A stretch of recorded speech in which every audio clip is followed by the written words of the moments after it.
MP బండి సంజయ్పై కరీంనగర్ ప్రథమ పౌరులు సునీల్ రావు ఫైర్ అయ్యారు. బండి సంజయ్కు స్మార్ట్ సిటీ కరీంనగర్ అభివృద్ధిపై మాట్లాడే హక్కు లేదన్నారు.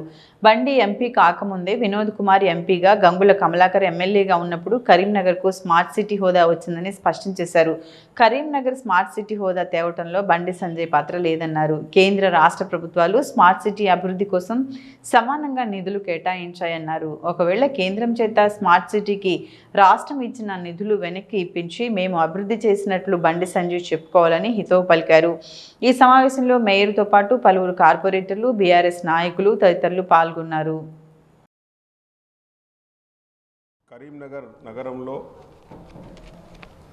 జరుగుతున్నటువంటి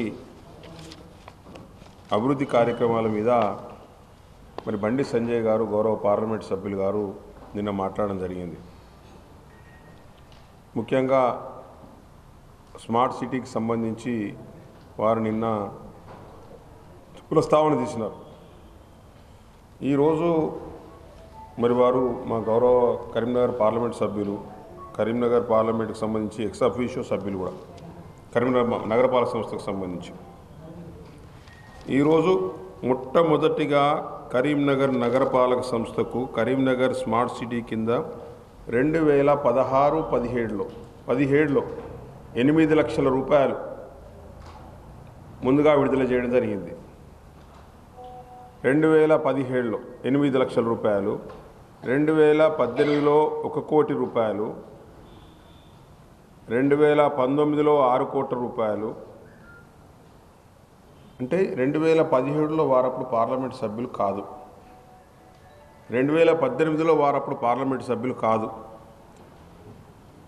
మరి వారు పార్లమెంట్ సభ్యులు కాకముందే కరీంనగర్ నగరానికి స్మార్ట్ సిటీ వచ్చిందా లేదా అనేదానికి మీరే సమాధానం చెప్పాలి.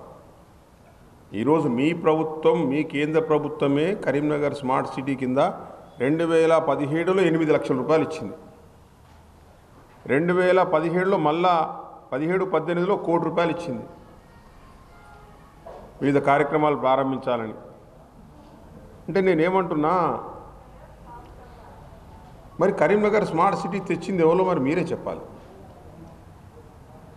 ఇన్ని రోజుల నుంచి మీరు మాట్లాడుతుంటే కూడా మేము ఎప్పుడు కూడా చెప్పుకుంటూ వస్తూనే ఉన్నాం.